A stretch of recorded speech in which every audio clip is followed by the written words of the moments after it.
Hey everybody, this is Mark Smith, host of Digital Roughnecks, and I'm here with Earl Crochet, also known as the Tank Whisperer. Welcome, Earl.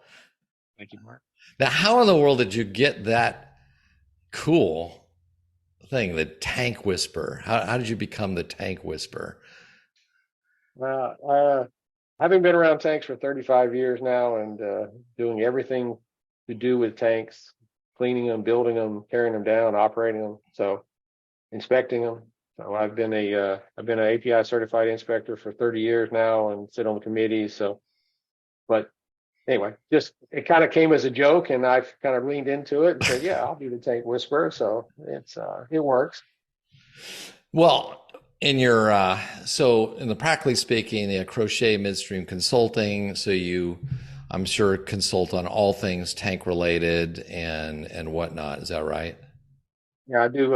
I do a lot of tank work. I do a lot of things in the midstream, and I also do some upstream and downstream, but predominantly midstream, which is where I spent my career, and a lot of tank work. So it kind of goes with the tank whisperer thing. So So Earl, there's a new regulation in Texas, of all places. I'm used to covering Colorado, which tends to be, I call it the R&D lab for the EPA. So I'm surprised to see a tank regulation, the SB900, the Storage Vessel Act, a bunch of new things in Texas, where it's literally kind of stepping up from what I can tell and actually really upping regulations that I don't know if it will set a new bar for the rest of the country, but they're kind of taking the next level. Why don't you tell us a little bit about SB 900? Why, what are they doing and why? the why goes back, I think, in my opinion, based on, and I live here in Texas. Uh, a number of tanks failed during Hurricane Harvey, and that kind of alerted people that there were a bunch of tanks in the state of Texas that weren't regulated. There was a big fire here in Houston a few years ago, the ship channel that actually caused the channel to be shut down for a number of days. And so, out of all that, this SB 900, uh, which they call it storage vessels instead of, but we're talking tanks. So in a nutshell, what the state realized is that there are a bunch of tanks in the state of Texas that are not or have not been regulated. Texas estimates there are 36,000 tanks that will be impacted. So there's a lot of exemptions. There's some upstream that are exempted. There's existing tanks. If your tank's already regulated, like by the EPA or DOT PHMSA, you're you're okay. But for those that have not, uh, they've been three main things. One is there's an inspection and repairs that are required by API 653, and they were very explicit in which sections they're mandating to reduce the chance of having an overfill, which is another API document 2350. And then if your tank contains a flammable, then you have to follow certain parts of NFPA 30. And so those kind of all wrap it into the one, and they were very explicit which ones were counted. And the way they regulated it's under the Texas TCEQ, and if you impact the waters of the state of Texas. So the way I put it, this is not from their side, but if you have something in the tank that you can't drink and it spills, you're in trouble. So you're on the hook. So for so what's like the big impact of this, right? So you've got these three different sort of inspection things, API 653 and API, the overfill, API thing, and then the national fire protection. So how do those all fit together, and what's really the impact then? And by the way, the scope of it is how big a tank is included in this deal. It's all tanks, 500 barrels or 21,000 gallons on up. So that's a fairly small tank, especially for a midstream or a refinery operator. Um, the the main impacts, the way I see it, is API 653 tells you how to inspect and maintain your tank. So, for instance, to follow 653, you have to do a monthly inspection on your tank and document it. You have to do a 5-year UT inspection on your tank and document it. And then when you take the tank out of service, you have to obviously document it. And if you do not know the corrosion rate of your tank, you have to take it out every 10 years. And so a lot of these tanks weren't necessarily designed or weren't planned as part of operation to be taken out every 10 years. 2350 tells you how not to overfill, and it's what 2350 is trying to get you to do is to do your own risk assessment on your tanks. But until you do, you have certain timing that is based on the equipment that's on your tank. So the more equipment, the closer to the top you can fill your tank. But for a small tank, it could be as much as an hour or more of dead time at the top of the tank. And if you think about a small tank, if you have a 500 barrel tank and you're going into it at 200 barrels an hour, that means you got to leave 200 barrels off of the 500 barrel tank. So now you're down to 300 barrels, which is not very practical.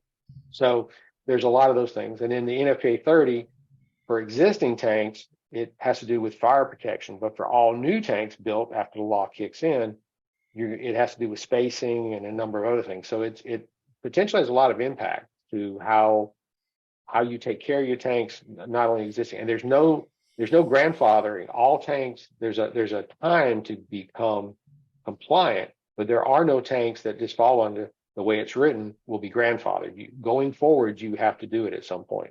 So let's talk about timing. So when does this kick in, and like what are the key dates? The law actually goes active September 1st of this year, 2023. The implementation starts September 1st of 2027. And what the state has said, they're going to have this system. You have to self-report. You have to go in and put your tanks in. And the state is going to hire a number of inspectors over the next few years, because they'll come out to your facility and check you to make sure that you are doing what you say you do. Starting in 2027, not all the things that I mentioned are already kick in, and there are additional rules for all new construction starting in 2027. And then all tanks must be fully in compliant by 2037, or the next time you take the tank out of service. So if you have an existing tank that you take out in, say, 2029, you have to upgrade it to all the things that are in the law in 2029. So let's talk about one of those impacts, right? The amount of headroom or the amount of time you need to leave before it fills up. How is that going to impact people? As you said, for a smaller tank, that doesn't give you a lot of time. Yeah, and even for a large tank, if you've got a relatively high flow rates, it's really a function of the response time and how fast you're going into the tank. So what that's going to force people to do is to do a risk assessment, because the times that are in 2350, and I've had the pleasure of sitting on that committee for 20 something years. Times that are in there are very conservative, and they're there for a reason, to try to nudge people to do their own risk assessment. Because every situation is different. The facility, the product, the equipment they have on it. Are you next to a school or a hospital, or are you out in the middle of nowhere? So, but people who haven't gone through that process are probably going to have a rude awakening when they realize how complex it is, looking at all the different factors that you have to look at. And oh, by the way, part of 2350 says you have to relook at these things every 10 years, or if anything changes. And there's a lot of things operationally that can change in a 10-year period of time. So when it comes to, your more sophisticated tanks that have sophisticated measurement systems and stuff like that are, getting readings in the skate all the time, they're tracking that pretty well. But what about all the hand gauge tanks? What are they? Yeah, they're either they're essentially reducing their tank probably in half or worse, or they're going to have to do it either, with adding gauges or some new technology to the tank, because otherwise they will not be able to be in compliance. And on the fire protection side, I would imagine the larger, more sophisticated tanks have some sort of fire protection. But what about smaller tanks that might be on upstream? I would imagine, I don't know if fire protection is normal or abnormal, or how would that impact? On the smaller tanks, they generally don't have fire protection as a rule. So one of the issues is spacing, because tanks from a logistical standpoint, it's good to put tanks close together. You cut down the piping and your footprint. But from a fire protection, if one tank catches fire, it's probably going to catch the tank next to it on fire. So it's And that's part of the rules. And if you are, say, too close, then you have to have fire protection. And again, it becomes an economic issue because a lot of these small tanks, it's really not worthwhile to put fire protection on them. So people are going to have to make some tough choices: either move the tanks farther apart from each other, or add some fire protection, or come up with some other way that they can show they're reducing their risk of having an issue. And on the inspection frequency, you mentioned monthly. I mean, so what's going to be the impact of that? Are there, I mean, how frequently are people doing it now? To be honest, a lot of people aren't doing it at all now, or very, just kind of randomly. The monthly inspection can be done by an employee or someone. You don't have to be, say, certified, but you do have to have documentation. There's a multiple page checklist in the back of 683, which gives you some things you should consider. The other inspections actually have to be done by a certified API inspector, and so very few companies have those on staff, and so you're almost always talking about having to hire a third party to come in and do it. So and it may seem silly, but doing a monthly inspection, if you're not used to it, it's a lot of effort. And keeping track, you've got 5 tanks, that's 60 more forms a year you got to fill out. So, okay. So just to summarize, so it's, and we'll put links to this in the show notes, like to the 3 different inspection things and the overall text of the bill and stuff. So yeah, why don't you just say, hey, here's kind of the summary of the impact, and then also talk about any resources you may have, like on your website or elsewhere.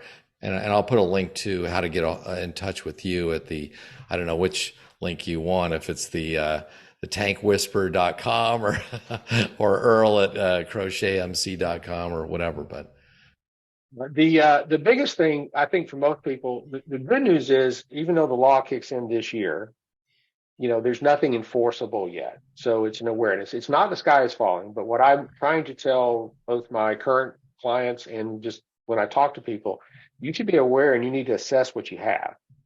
I mean, you may have, some people have 200 tanks. Well, probably not all 200 are going to fall in that category, but it's probably a good idea to figure out sooner rather than later. Do I have 180 in that category, or do I have 20? And then, the size of the problem will dictate how fast you need to do it. The inspection part, the inspections, the repairs, all these things, people are doing them, but probably not to the level and the documentation they need to be doing it. And there's probably a number of these things they haven't thought of. So, what I try to tell people is, you don't have to panic, but you do need to assess where you're at, and then make your own decisions of where you want to go. And you were saying, you mentioned the top of the program that TCEQ, I believe, is sort of ramping up enforcement on this particular one. So they're taking this one at a very serious level, it seems like. Oh, yes. And the plan is it's all self-funded. So the state of Texas taxpayers won't be paying for this directly. The fees you have to pay as a tank owner will be paying for the inspectors that will come out and check on you to make sure you're doing what you say you're doing. And the stated plan is they're going to hire between 50 and 60 inspectors, and they're going to go to every facility at least once every 5 years. And that's a fairly frequent for maybe a small operator. And so it's going to be, and that's part of the reason that this phase kick in is because they have to hire all those people over the next few years. Yeah, I just speaking for Clean Connect, I know that the amount of inquiries and pilots actually doing for tank level monitoring have increased substantially in Texas, by the way. So I think some people are sort of looking out and saying, hey, what can I do using sort of computer vision AI to help with this particular issue and stuff. Well, anyway, Earl, appreciate you updating us on this. And like I said, I'll put all the links to these various rules as well as to you, so people can get a hold of you and see if the Tank Whisperer can't help them out. Yeah, appreciate it, Mark. Thank you very much. Yep.